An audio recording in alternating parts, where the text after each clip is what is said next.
The light of hope, at last the King is born. As the prophets told, the star is come, and the angels sing for joy.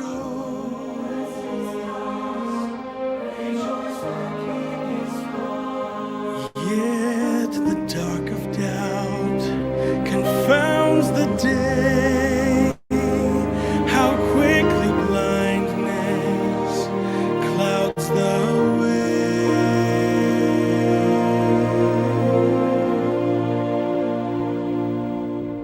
Then the mountains fell, the cities burned, raging thunder rent the sky. What a mournful wail filled up the air, and the mist turned day to night. But the Father said, "Behold my Son, I am well pleased. Now hear ye him."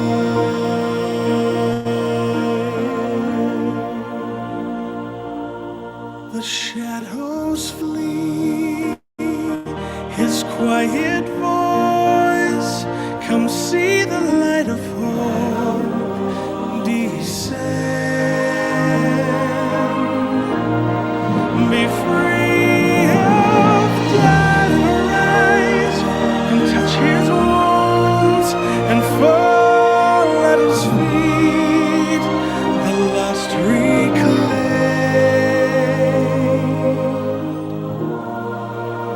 Come see the light.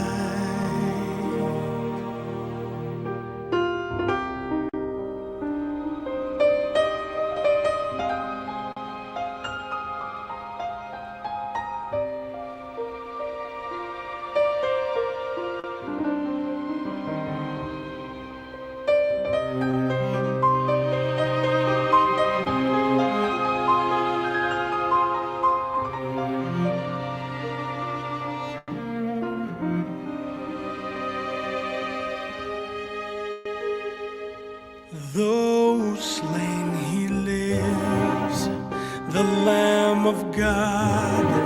Go touch the Prince and know. Kneel at his feet and worship him. For your soul he drank the cup.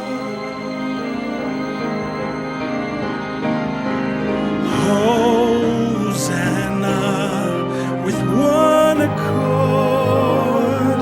Blessed the name, the Most High God.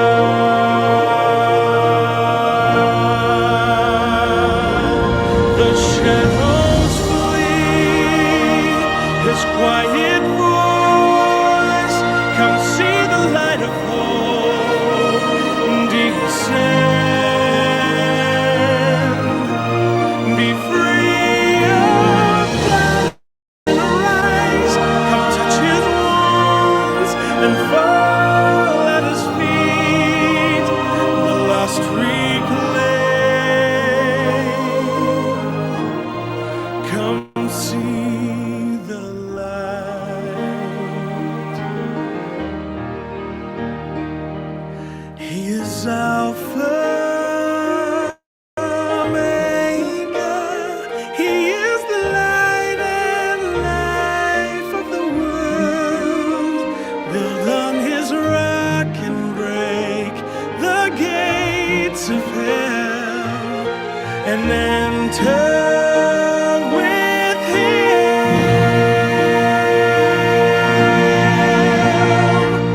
The shadows flee, his quiet voice, come see the light of hope descend. Be free of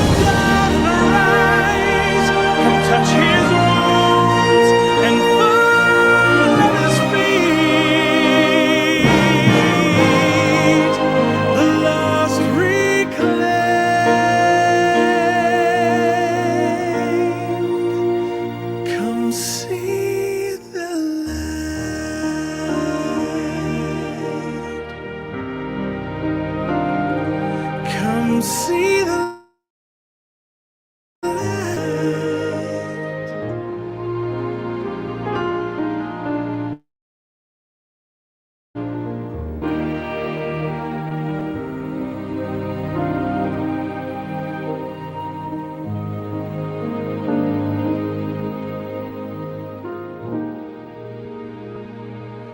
come see the light.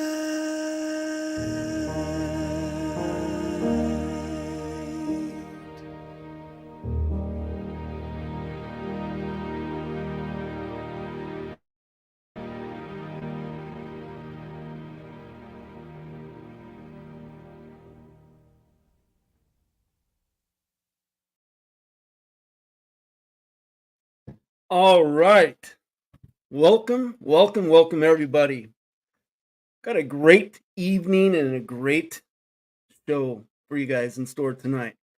I played that video. I always show, for those that are new here, I always start our shows out with a spiritually positive fed message to invite in spirit, to invite in God's source, to invite in the spirit of the Christ, the Christos that's within all of us, to invite in the angelic who is within all of us as well. For those that don't know me, my name's ML. My actual eternal name is Elias Melchizedek. I am a Melchizedekian. And I'm a light warrior.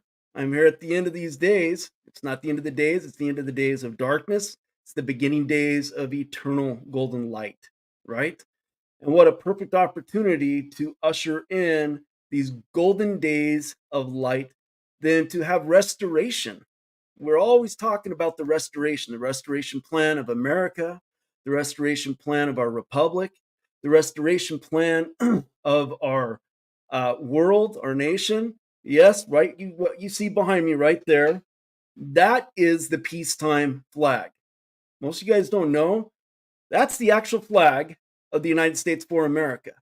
The flag that we've all been wearing, that I've worn on uniform myself multiple times, is the wartime flag that we adopted itself. We've always kept the wartime flag as our symbol of peace. Isn't that ironic? That's the actual, real peacetime civil flag. To me, that is much more beautiful, in my humble opinion. Hence, I got some great t-shirts here that we created, Stand in Honor, that is actually promoting the fact we are the plan. We are the plan. And, 3 weeks ago, 4 weeks ago, I started seeing this gentleman with some of his videos on TikTok popping up on my Telegram channel. And so I started listening to some of his videos because, for full disclosure, those that don't know me, I was heavily involved with the Negative 48 Michael Brian Protzman group when they all started out there a couple years ago. I was doing shows with Michael Brian Protzman and so forth like that. And I started seeing some irregularities from Michael Brian Protzman himself, aka Negative 48.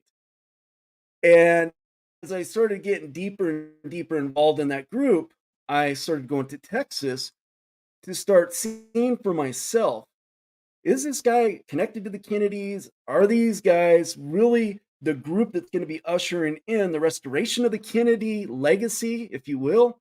There were so many promises that were left and not fulfilled by this group over and over and over again, like so many other truthers have done, right?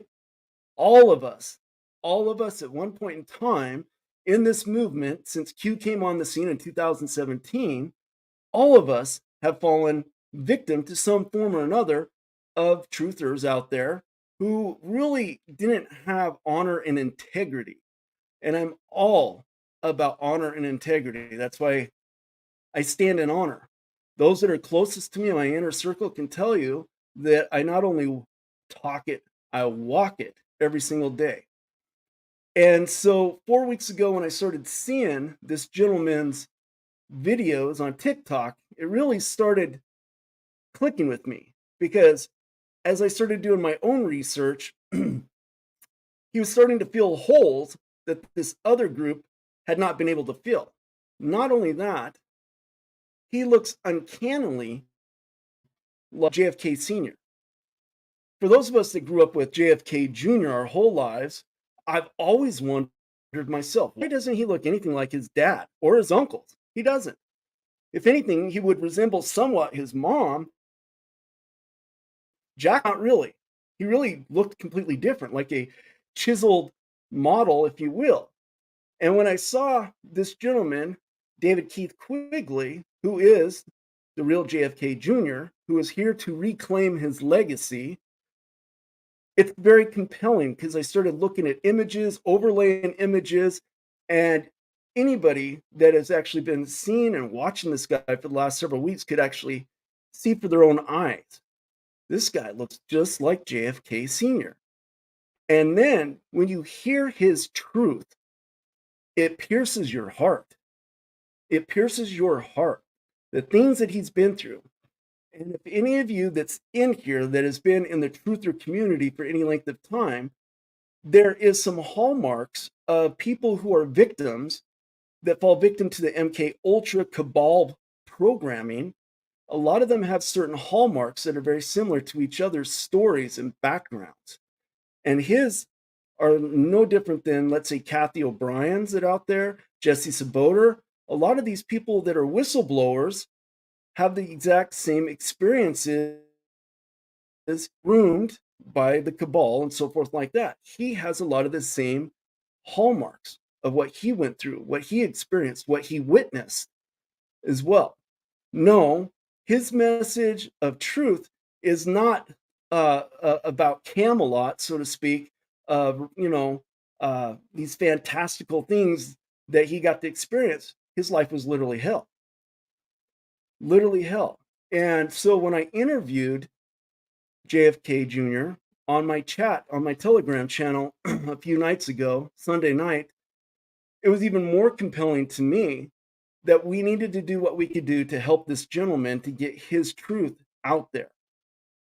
He's already taken a DNA test, waiting for the results for those to come in, and he's pretty dang confident that those results are going to come back favorable. And what's going to happen then is we're going to need to do something to help him, because he does have a living relative that's running for president of the United States as a Democrat, Robert F. Kennedy Jr. This is now going to put pressure on Robert F. Kennedy Jr. to acknowledge that this guy is his cousin, especially if that DNA comes back. And I said if that DNA comes back, proving without a shadow of a doubt that he is connected to these Kennedys, that he is in this bloodline, wow, that is going to rock the foundation of this country. It's not like things are foundation right now, right? We have so many things that are happening to us right now, but what a perfect time to come forward and be able to be part of the restoration plan of truth and light. Now, I always use the term allegedly. And I used that at the very beginning when I was participating with this gentleman. I'm not using that term allegedly anymore. I'm really leaning strongly in the favor that he is who he claims to be. And when you listen to his truths, it pierces your heart. And I've always encouraged my audience to sharpen your tool of discernment so you can tell between the bullshit and the real stuff. All right. So I'm going to let you guys judge for yourselves. All right. So let's bring him in.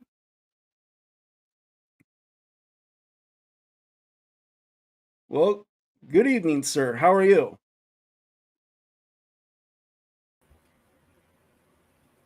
Thank your How are you listeners doing so this much. evening, John? Oh, Good. good. Well, we actually have a really amazing crew here. We have people from all over the world. I was looking as people were coming in from all over the United States. We have people from here. We have amazing people all over the world here tuning into this very special engagement. So, brother, again, thank you for being here. I'm grateful that you're willing to put yourself out there. I know you suffered a lot of ridicule because there's a lot of people out there that are always looking for ways to kick a person down that's trying to get their truth out itself. So, John, why don't you introduce yourself to our audience right here? There's some people here that don't know you, haven't ever heard from you. And so go ahead and tell them a little bit about yourself and why you're doing what you're doing right now. Well, the name given to me at a young age was David Keith Quigley, and that was done by government agents that were trying to hide me out and keep me alive and save my life, I believe. And the name that my mother and father gave me were John Kennedy Jr. All the childhood photos that you see, White House photos and photos up to the age of 9 are me. My life is very confusing after that because I was always going from place to place. People were trying to hide me out. People were trying to kill me.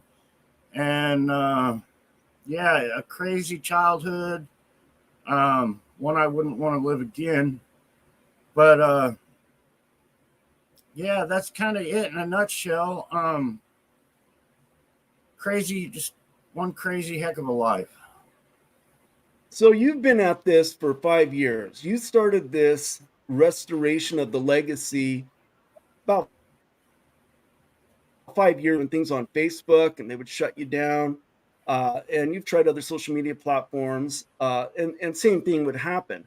But now it seems to me, brother, that your message, your truth is taking hold. It's starting to resonate in the hearts and minds of our patriots out there. So what would you like to say to the patriots out there who are actually supporting you now and sharing your message and getting your out there? What would you like to say for them and to them?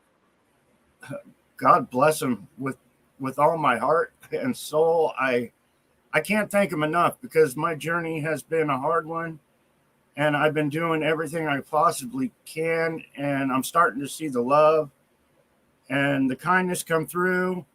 And this time I really believe my story is going to go world. I really, really do. And I couldn't have done it by myself. As people actually believe it, and they're helping me they're going out of their way to help me.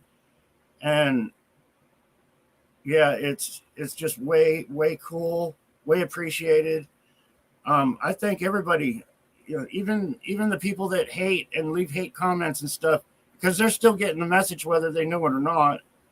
But just thank everybody so much for all the kindness. Absolutely. Absolutely. What I want to do real quick, brother, is because I read in the comments as they're coming in, and I know there's a mixed bag here. Some people believe, some people don't, some people are naysayers. What I have to say to you guys is open your mind. There's a reason why my show is called the Truth Truther Show, and it's for this purpose. I've been out there in this influencer truther community for 3 years now, and I have a really good track record of exposing people who are full of bullshit that's in this community that are trying to pick people's pockets, do a bunch of hopium and crap like that. And what I want to tell you guys is this. Perhaps, just perhaps, if we can accept the fact, right? Let's accept the fact real basically here. We're dealing with multiple individuals playing a character by the name of Joe Biden.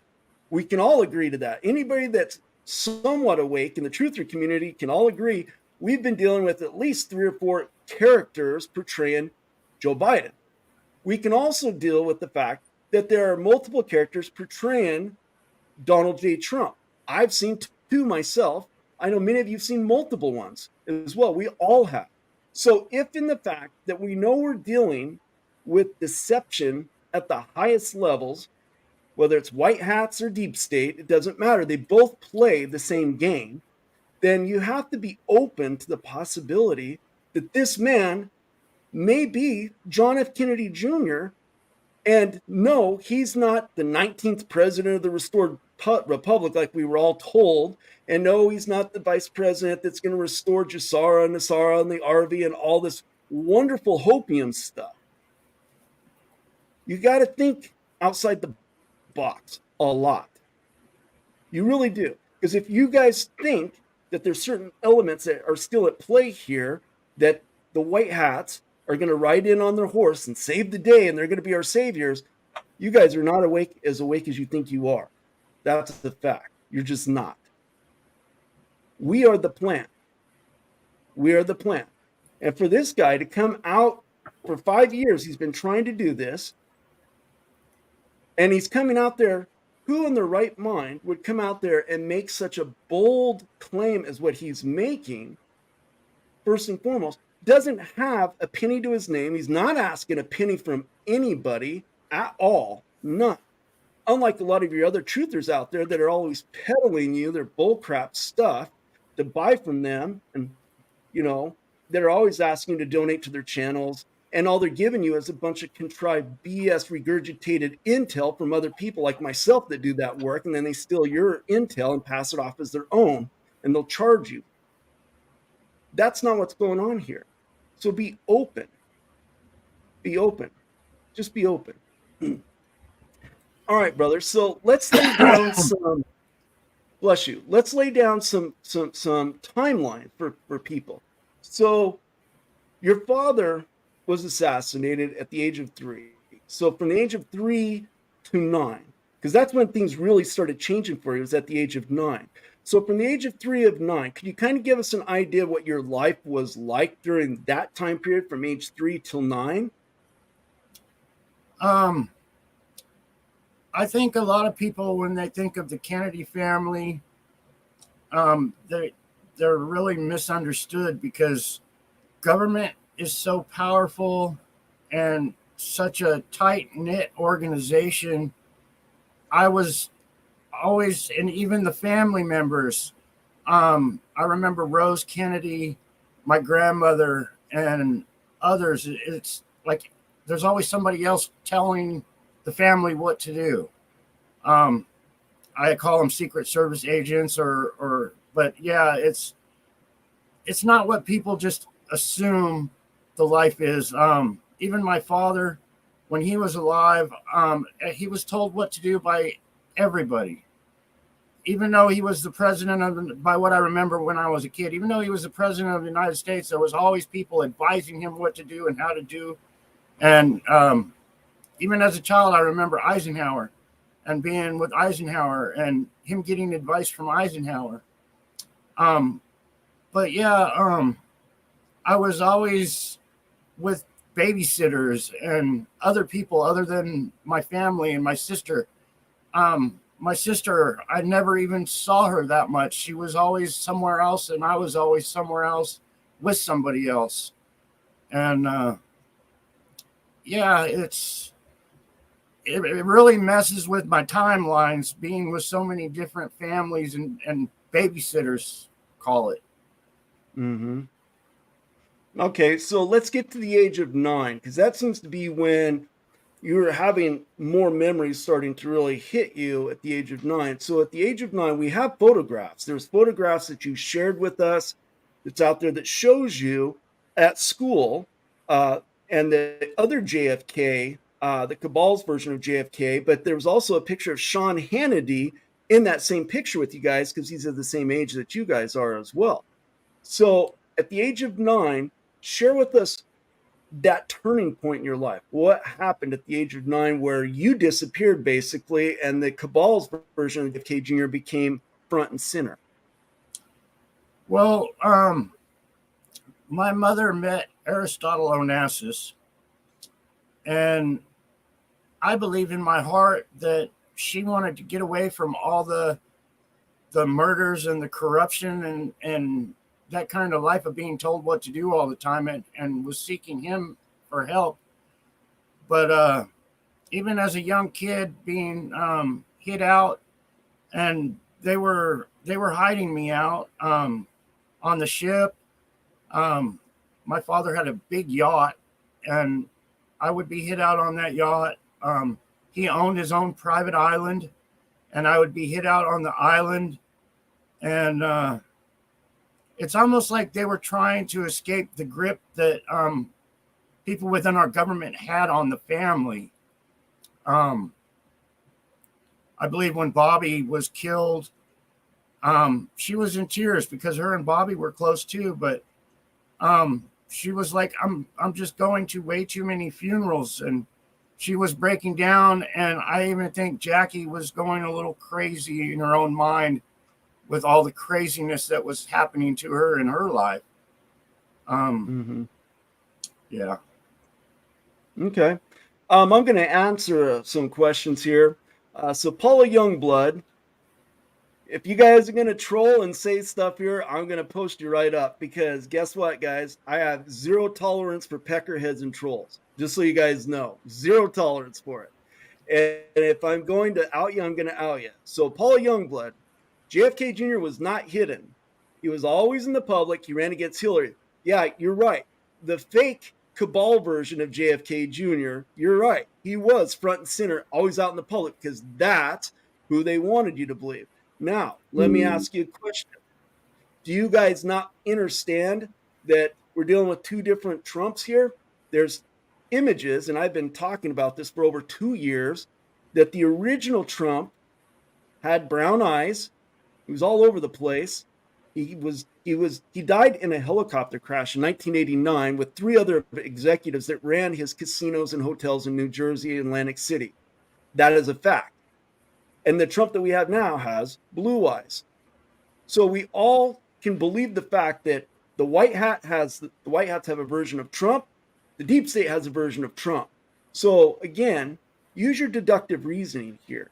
Don't just be a naysayer and be dismissive right up front, because you could be wrong.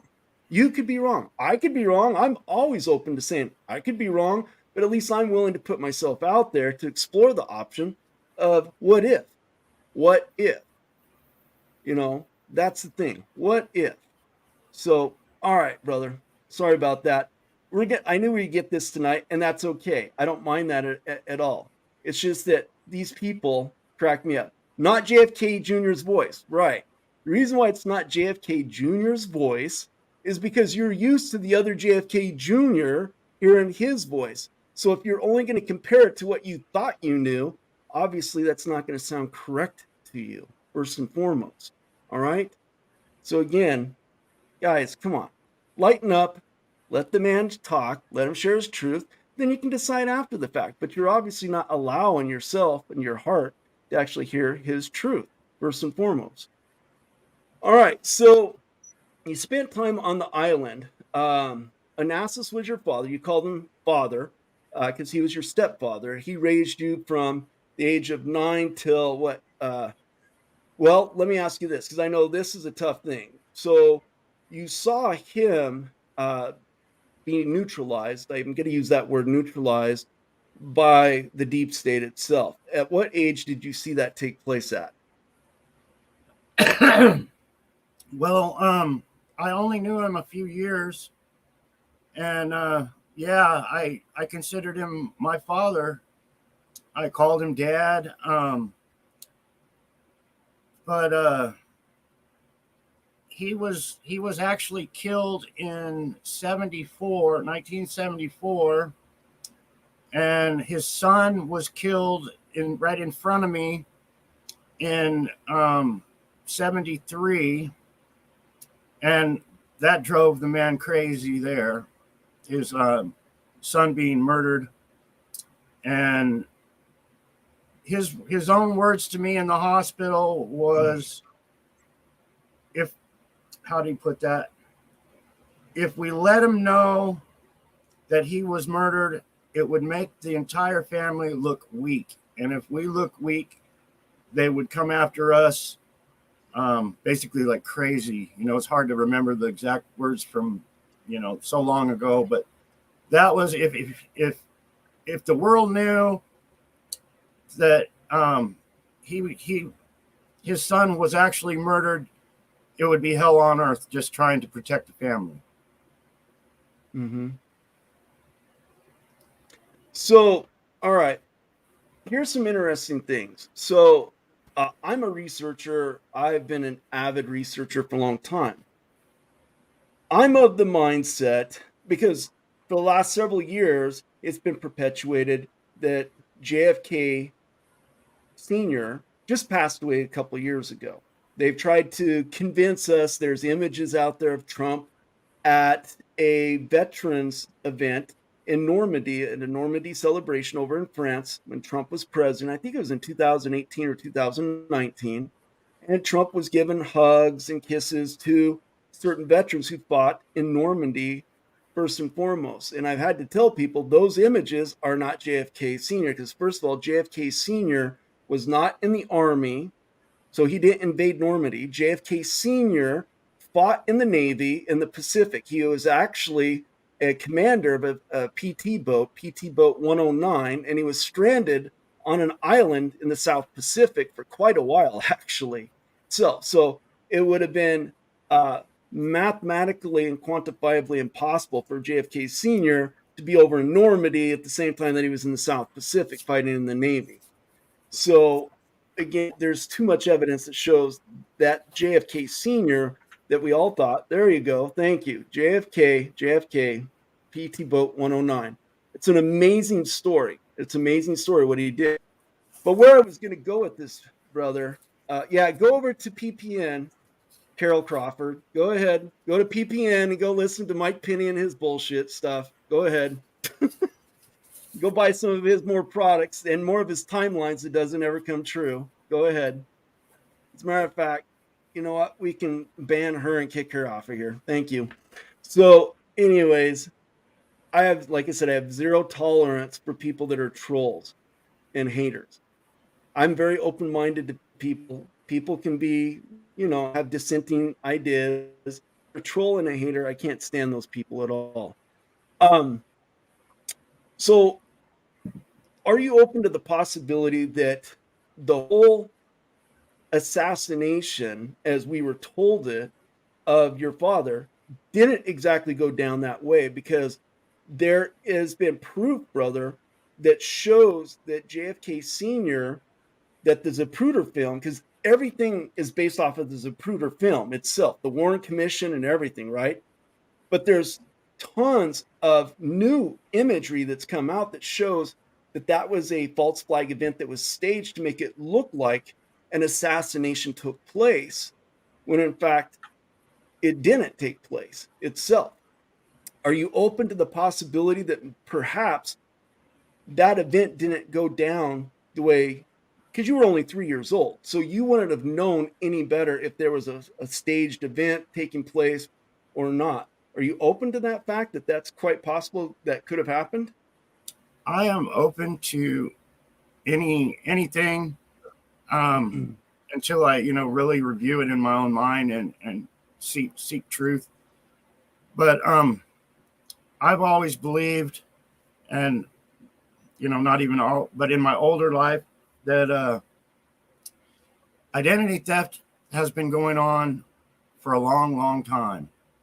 Mm-hmm. And they knew if they killed my father, and it wasn't on video and all the shots that they got of it, I still see my father being assassinated over and over again to this very day.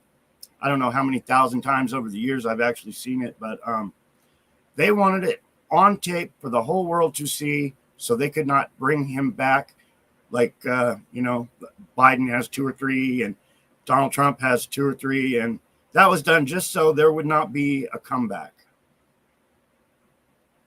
Yep. Yeah. And see, that's what I'm saying is this has been a plan. The orchestration of the cabal, the deep state, whatever we want to call them, the dark ones, because it's so oversimplified to say the deep state or the cabal. It's much, much more sinister and deeper than that. Okay, guys? This has been a bloodline war that's been raging for a long time. We go back to Abraham Lincoln's days. There's great information that shows that when Abraham Lincoln prophesied of his own death, he even said that the Jesuits, and he said that the Khazarian mafia, the Khazarians, were going to kill him. He said that. And because he knew that they were going to try and assassinate him, he sent his 2 youngest sons to live with family members from his mother's side, the maternal side, over in Libya, to be raised for their protection, to preserve the bloodline.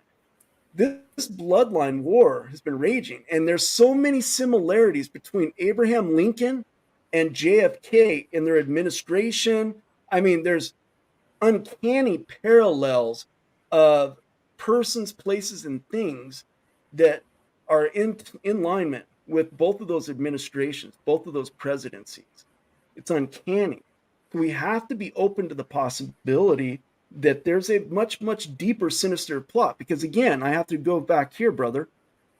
For those that are in the truther community, we've been told that the white hats have been to save the world for the last 40, 50, 60 for long.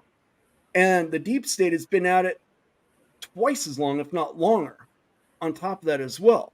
So if we're willing to accept the fact that there's been this military operation, as we're told, that's been in effect for decades and decades and decades, we have to be open to the possibility that not everything we thought we knew, like a JFK Jr.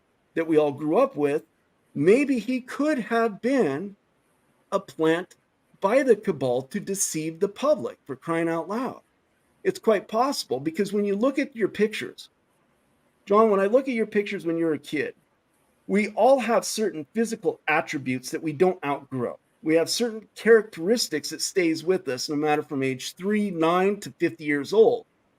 You have some of those same characteristics of those pictures that were taken so long ago that have stayed with you, versus this other John F. Kennedy Jr., he doesn't have those characteristics itself.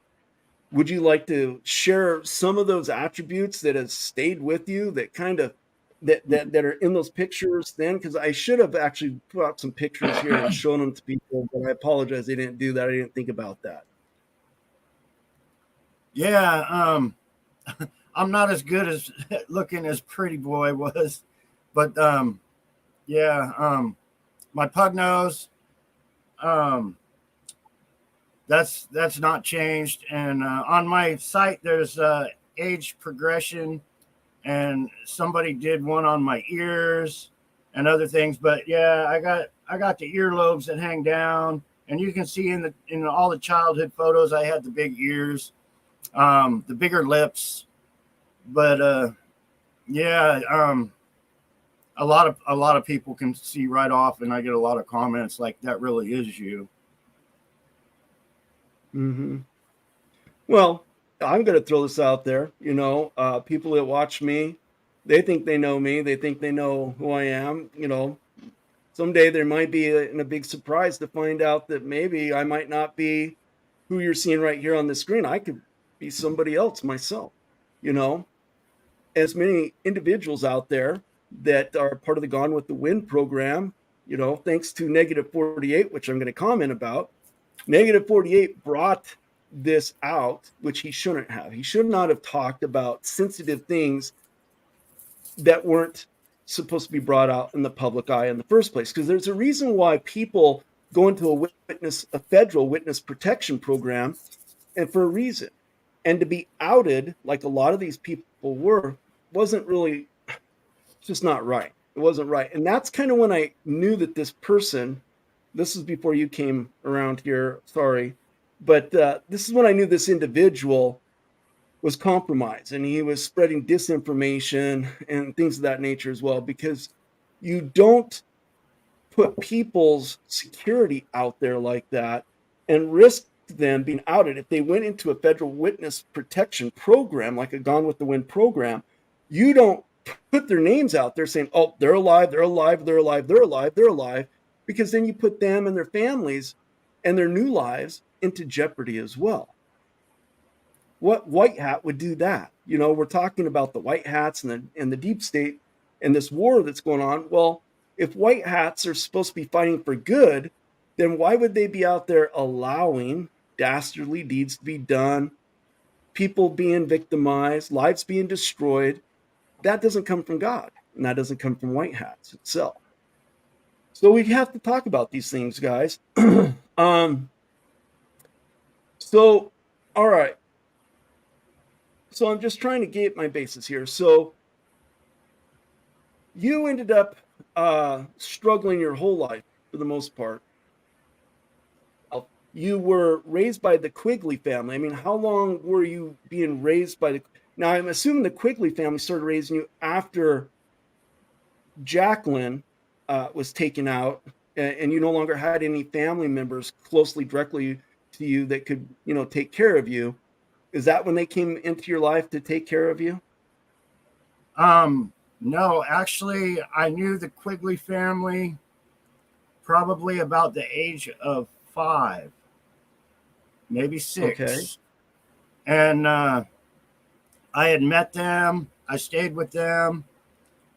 I called them Max and Dorothy. And then they were like, no, you call us mother and father and don't call us by our first name. There was even a thing where I had have 3 brothers and sister. I have 2 brothers and 1 sister with the Quigleys. And I was real young, but we actually went to the park, and they all had their family portraits taken in the park with a professional photographer, each one of my brother and sister. And they didn't take my picture, so I still really wasn't part of their family at that point, but it was still really mentally like, what is going on? They want me to call them mother and father, but I'm not a part of the family because they're not taking my picture as a family picture, things like that. But I actually was started being put with the Quigleys, I'm guessing 5 or 6 years old. Okay, so that's when you started getting familiar with this family. So were the Quigleys brought into your life to I mean, who put them into your life? Was that the Secret Service, or who was it that injected them into your life, to start looking after you? Well, in my opinion, and it's just an opinion, our Secret Service is a crime organization, and the Quigleys were part of that crime organization, the underworld. Um, they attended church on Sunday, every Sunday. We had to be at church, but in reality, they're just a hidden family within the crime family. Now, were the Quigleys Catholic by chance? No, Okay. Baptist. I was curious. Quigley's an Irish name. That's why I was wondering, Kennedy's Quigley is a very popular uh, Irish name, and Quigley's actually are very well connected um, to the Cabal or Illuminati, if you will. Just out of curiosity, that's the reason why I was asking, brother. So, Yeah. No, when I um, was with one of the families when I was young, I was actually, and I believe it was New York City. I was actually a choir boy, or I don't know what they call it, but yeah, in Catholic church, I carried the little things around. I was still real young, but I was actually in Catholic church for a while. mhm, okay. So, let's see. Leslie Shinnok is asking, who grew up in New York City with Jackie Kennedy then? That was the John Kennedy that the world knew. Okay. There, And so she had a double also. Kennedy did? Yeah, and they never wanted Okay. us to be in the same area at the same time. So he was in New York with the fake Jackie, and I would be somewhere around the world with Aristotle and Jackie, things like that. Okay. Um, so after Aristotle and Jackie are killed, and now, so did you ever serve actually in a branch of the military? I mean, did you take the oath and to serve in a particular branch? Because I know you've talked about in recent videos you've served in all branches in a capacity. Would you mind elaborating on that for us? basically they wanted, I don't know how the credits work as far as getting credit for all the service you've done. I was never paid. I was never officially in the military, but I had extensive training in the military. Call it black ops, whatever. But the people, government agents, were actually bringing me around from place to place. I call this man Wayne to this day. He would bring me to one branch of military where I would do a few weeks in basic training, and then I would go to another branch. And I think it was just all to get me familiar with all aspects of the military, from the Navy. And basically with Black Ops, you don't have an identity. You're not allowed to have an identity. You're not allowed to have any personal. You're not allowed to call people by their real names. And that even goes back to when I was being protected with the Hells Angels. You don't use names. You don't call somebody by their name. It's brother and sister. And yeah, it sounds kind of like an occult, but yeah, I could see why. If any time one of us would be captured or anything like that, hell, we wouldn't even know who we were half the time. Interesting. So you were connected to the Hells Angels. I mean, in what capacity were you connected with them? I mean, were they watching over you to protect you? Yeah, they were actually Okay. protecting me. Jackie was actually paying them a lot of money to protect me, and some of the ones that were actually protecting me have passed away now.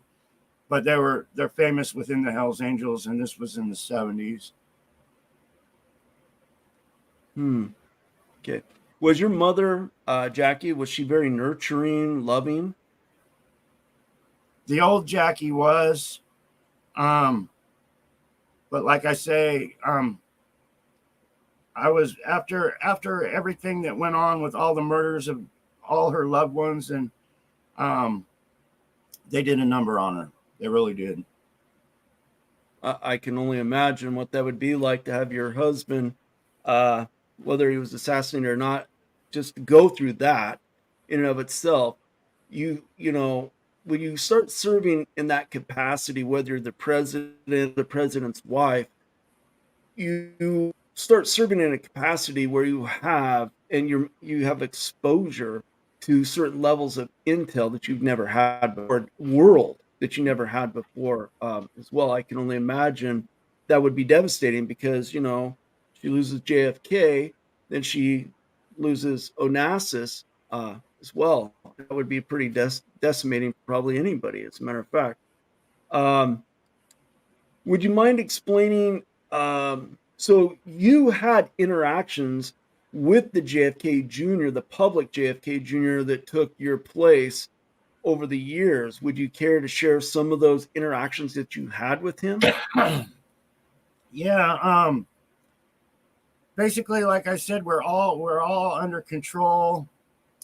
But even when he showed up in school, um, I called him John, and that pissed him off. So he punched me in the nose, and this was in class. He did not like to be called John because he knew that meant he was a double and not the real thing. Um, I met him a few times after Was that that. his name? Was that the They, name he went by when he was your classmate too? yes, John. Everyone called him Okay. John, and he didn't like it. Like I said, I called him John, Yeah. and he just punched me in the nose. And we were pretty young then. Um, the school we went to was run, and I look back at all, um, it was controlled by the same organization. And I met him a few times over the years. It even got to the point where they lied to me and told me he was my brother that I didn't even knew I had. And my mind was so mixed up back then, and even as a child, I just believed I had a brother that was named John that was kind of a prick. Okay. Interesting. Okay. And so when you became an adult, let's say from age 18 to present day. Can you give us a timeline of what you've done with your life from like age 18 till now, what you worked, where you lived, and things that you were married and you had a son and stuff like that? Could you kind of give us a timeline? Well, when I was 15, my whole family was gone as far as I knew. My sister, my mother, my step family, I believe that they were all gone, and I ended up at the Quigleys again. And I wanted revenge. At that age, at 15 years old, I wanted to murder and kill. And I wanted revenge for all my family had all been murdered by these people. And I was told that I couldn't get revenge. I would be killed. I'm with the Quigleys now, and there's nothing I can do. You can't do anything because you will be killed. And the Quigleys took me in. It was kind of like a little ranch setting. We had pigs and chickens and cows, and I even had a pony. And then we moved up to the mountains, the foothills of Corscold, California. And I started a school up there. I didn't go much to school. I always played hooky, and Dorothy Quigley really never pushed the issue. If I told her I'm not going to school today, I didn't. I got into motorcycles a lot at a young age and was always working on motorcycles, riding around. And I did odd jobs, anything I could. Instead of going to school, I was getting paid like $2 an hour to work on old rusty Model A's and T's and old cars like that. Anything I could to make a dollar, construction business, digging ditches, and whatever I could possibly do to make a few dollars to survive and get by, even though I was still a young kid. I'd rather go work and make a dollar than go to school. And it's almost like it was a controlled community. The community we lived at, there was famous people from Hollywood. I even worked for Richard Keel doing odd jobs. Richard Keel is the man in all the James Bond movies with the metal teeth, the great big giant. I worked for him at his house for a while. I had his autograph on a big handprint. His hand took up the whole piece of a copy paper, if you can imagine that, how big his hand was.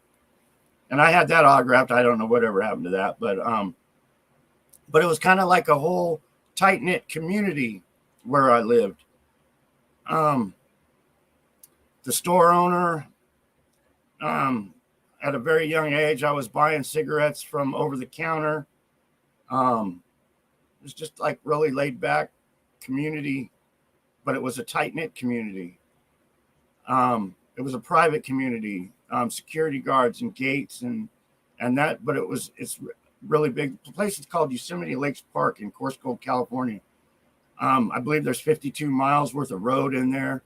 I ended up being a construction maintenance worker there for a little while. I shoveled out the gutters and swept, filled in potholes and things like that for a while.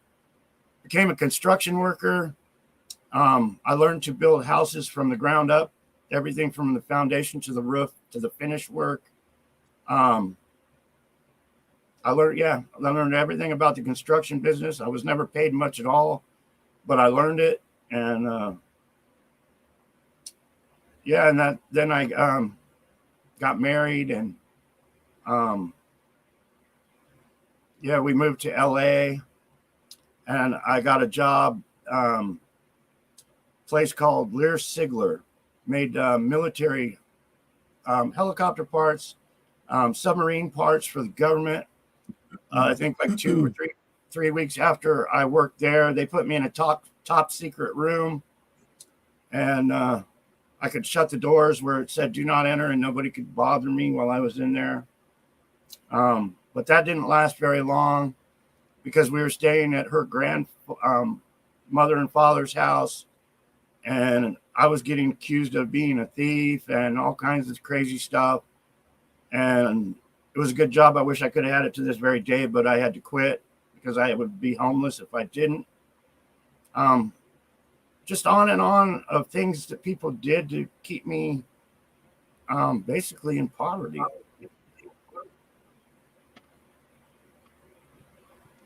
So, what is your hope in coming out? Um, because as I've said, you're not out there asking for money from people. You're not asking people to support you in what you're doing, other than just sharing your message. That's the only thing you're asking people to do, is to share your message, which is unusual because in this community, generally people are always out there trying to, pick people's pocket. It seems like one way or the other itself. So maybe that's one reason why it's not helping these awaken people from their cognitive dissonance, because they're so used to having their pockets picked, and it feels more comfortable for them to listen to a soothsayer picking their pocket than somebody coming along saying something and not asking a damn thing from them. So what is it that you're really hoping by coming out that you're wanting to do? What are you hoping will be the end game here for you?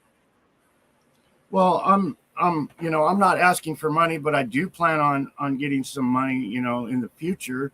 Like I'm working and been working. I've wanted to write a book for 20 years, and I was always tortured where I couldn't write a book myself.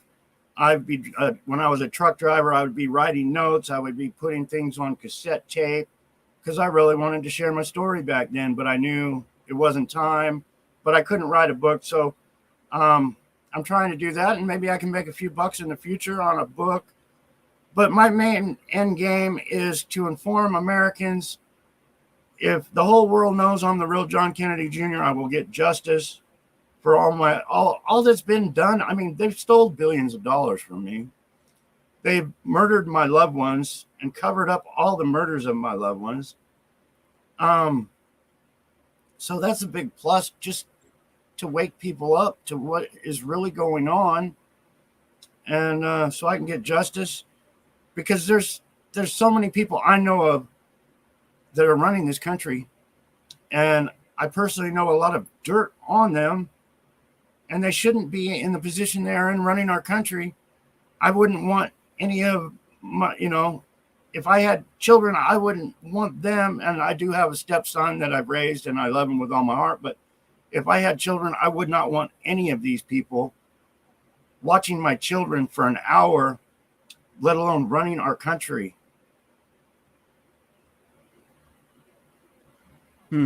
Interesting. Yeah. Well, the world that we're living in right now, those that are in fear, they'll call it the end days, the end of times, the apocalyptic times. But anybody that's a serious biblical researcher knows that word apocalyptic just means the unveiling, the unveiling of things. Doesn't mean it's the end of time. It doesn't mean it's the end of things. It doesn't mean a bunch of dastardly things are going to be happening to humanity. It's not what apocalypse means, guys. But when you live in fear, it does. That's where your mind goes to here. So I'm just reading some of these people's comments here. Um, so many lies, so many lies. Yeah, there's lots of lies out there, you know, and wow, just trying to figure out where to go from here. So you've taken a DNA test. Now, my understanding is that JFK and RFK, his brother, their DNA is on record at the Library of Congress. So, are you planning on cross matching what's on file with your DNA results when you get that? Then is that what your plan's going to be? I am sure hoping so. Even when I was a young Okay. kid, I was told that my father's DNA was a public record. Um, so, but I'm even willing to take 2 or 3 different DNA tests just to see what the different results will be. I'm waiting on the results now. I don't want to talk much about it because I know how easy it is for government officials to go into a laboratory and switch a vial. It's nothing to what they can do. Right. Yep. Well, this is where, you guys, I know I'm hearing people talk about different things, and it's because a lot of things that you guys are talking about, like how does the George magazine fit into this narrative and timeline and stuff like that? That's a really good question. The thing is a lot of the narrative that we've been told about everything that's going on right now and the culmination of certain things, like I'll give you guys all an example right now. So we're all being prepared for a big event that's supposed to happen after the first part of October. Like a big EBS event is a big EBS event is supposed to happen via FEMA. Well, that happened 2 years ago too. And 2 years ago, everybody made a big deal about it. It's going to be the 10 days of darkness. And when that's over with, the Three Gorges Dam will be destroyed. And when that's over with, then that means Jasara and Nazara and the RV is going to be given out to humanity. And all these different sequence of events are supposed to happen, part of the restoration plan. These things are supposed to happen so many times, and they haven't happened. And here we are again. We're all getting worked up into this timeline in our mind that things are about ready to culminate once again, and everything is going to be hunky-dory after the first part of October. We just have to get through all of these scare events, as they're called. You guys, that's not what's going to happen. That's not what's going to happen.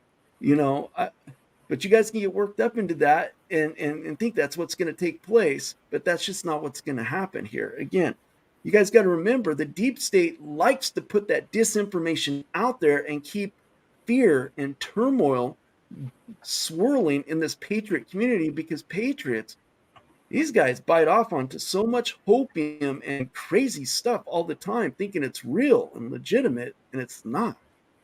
It's not. We're the plan. We've always been the plan. So I'm really hoping that you're going to be able to show at some point in time your DNA to be able to prove to everybody, one way or the other, that you are who you say that you claim to be. And then the next step will be, once that comes out, what is your plan from there? Are you planning on organizing something to try and confront Robert F. Kennedy, to acknowledge your existence so that you're be restored to you? I mean, are you thinking in that terms?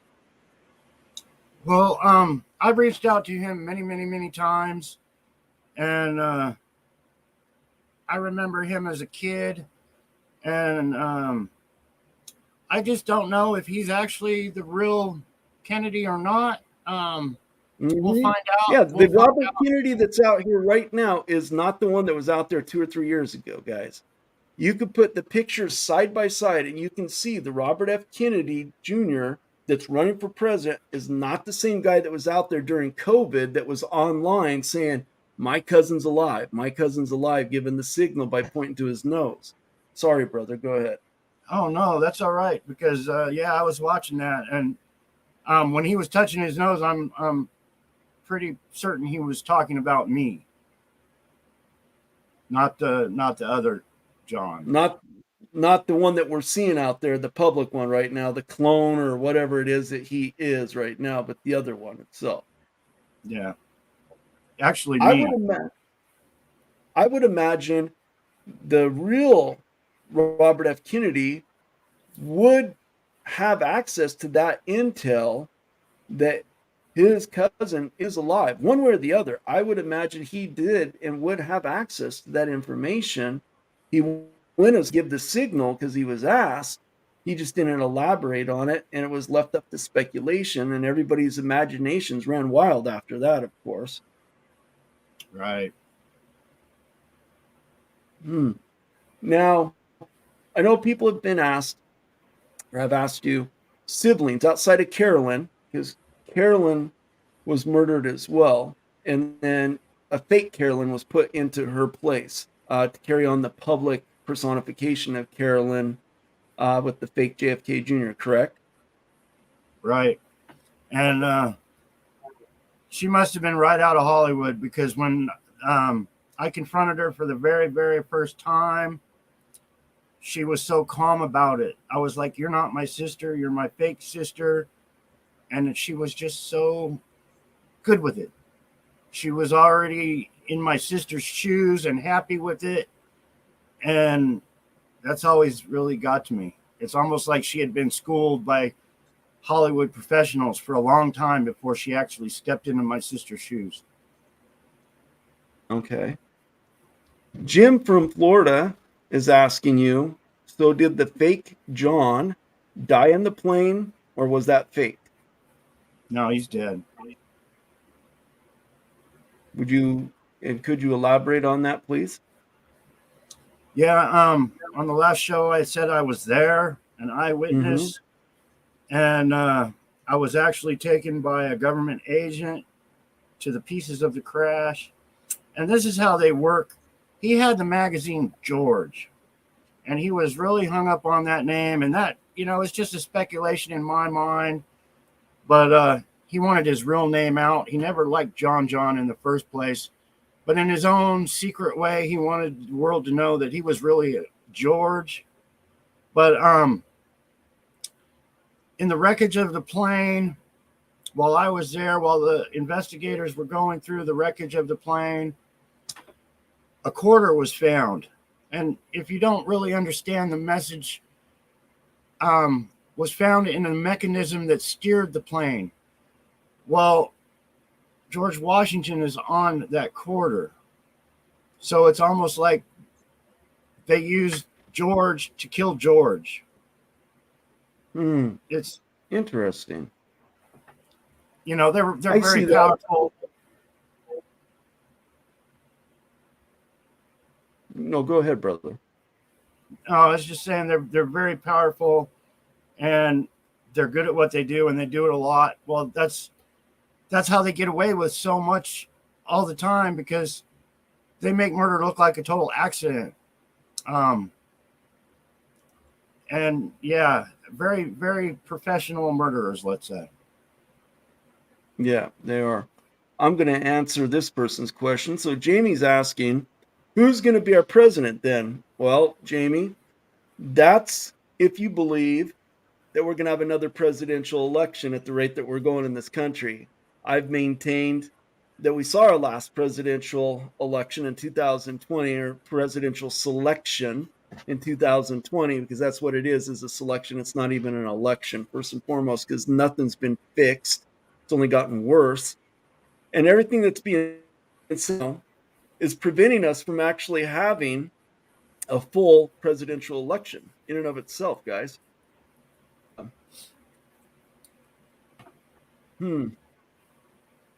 Wow. So, you're constructing a book right now. So, hobbies and interests do you have? So you are a motorcycle enthusiast as well, right? So, what other hobbies and interests do you have? I like taking anything that I can find or get for $1 or something and making it better. I love working on jewelry. I love artwork.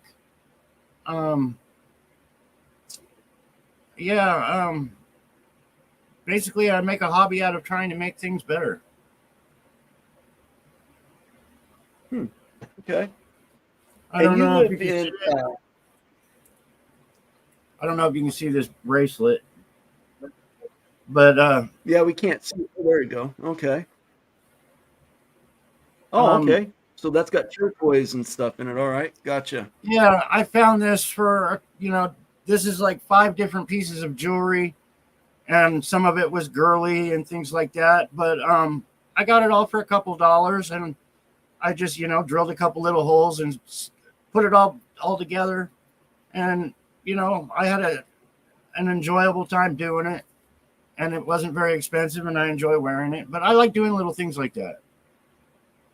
Yeah. Okay. Well, that's great. Well, a hobby and interest like that keeps your mind active. So that's good. So would you consider yourself a spiritual or a religious person? More spiritual, I think. I kind of have my own religion, kind of like a Native American religion, where God is everywhere around me. God walks with me. He created the earth and everything in it. And it's like when I look out, I see everything God made. I appreciate it all the time. I was talking to somebody on the phone the other day. If I walk on the grass, I thank God He made the grass for me to walk on. And that's kind of my religion.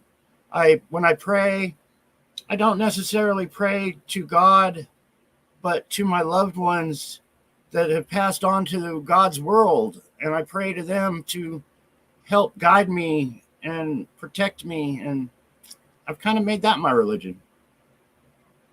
I like that. That's good.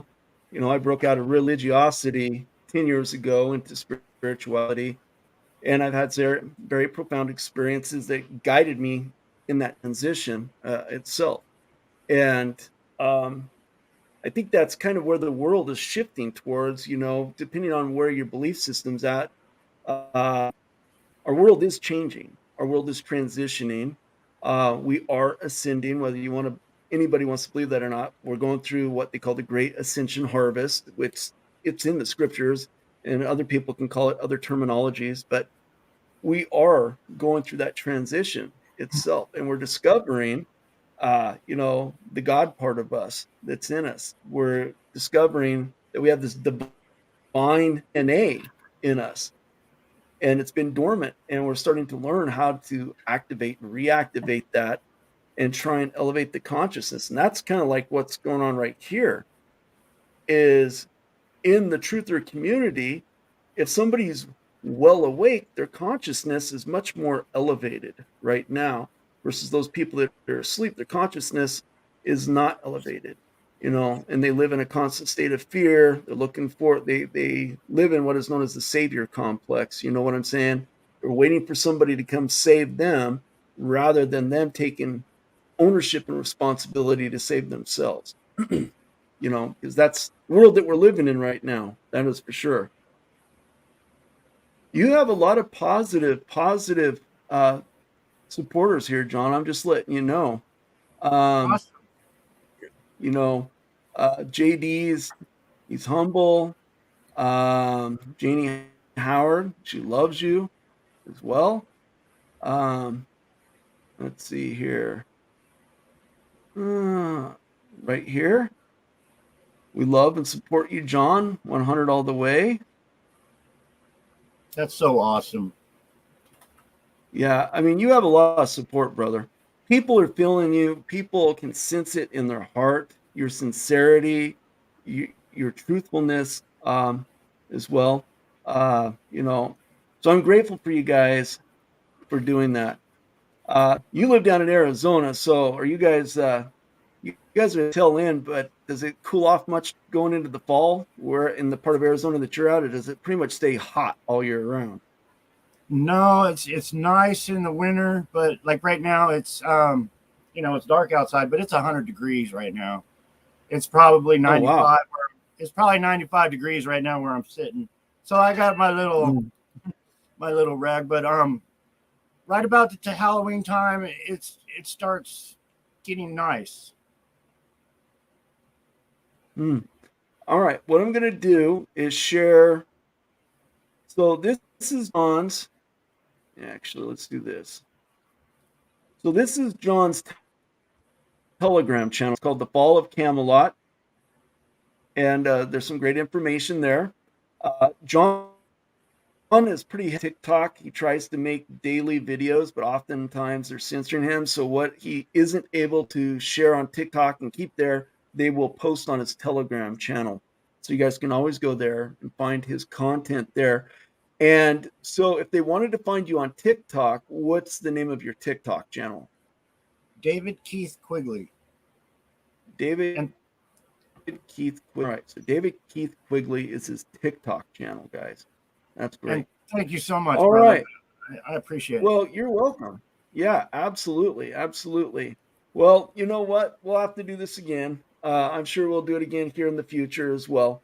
But I'm grateful that you're willing to come on here. You know, it's not an easy thing knowing that you're coming out into the public forum, knowing that you're going to be ridiculed, going to be mocked, and everything else like that. I mean, to put yourself out there like that speaks volumes.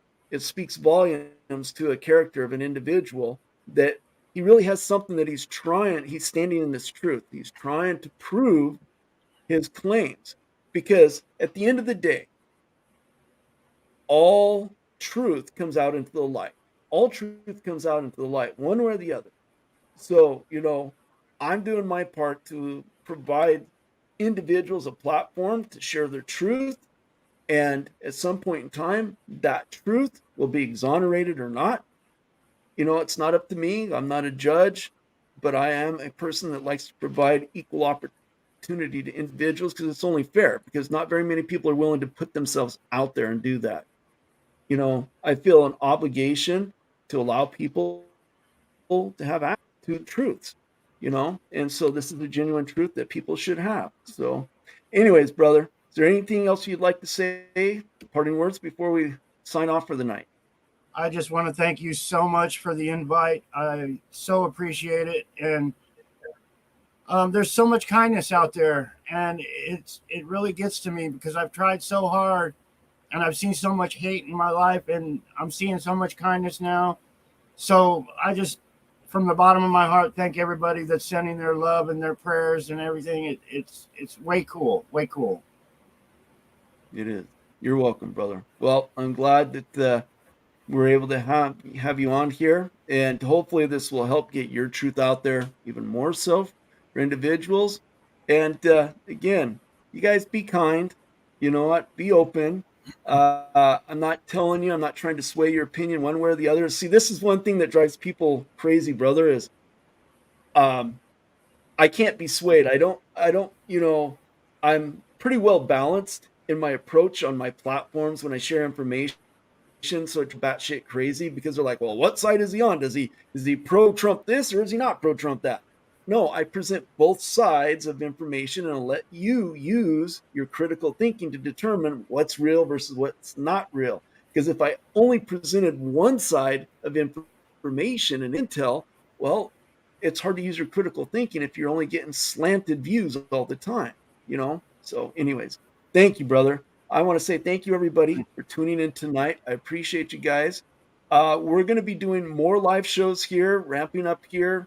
I'm pretty sure this show will be by the Khazarian Nazis here on YouTube, but it's also on Rumble, and this is recorded, so I will post this up on Telegram as well, and I will share a copy of this with John, so he can share this out there too. So, as I always say, guys, stay true north, watch your six, stay frosty always, keep your head on that swivel, and most of all, keep your powder dry. I love you guys. I'm grateful for all of you. You're divine in every possible way. We'll catch you around.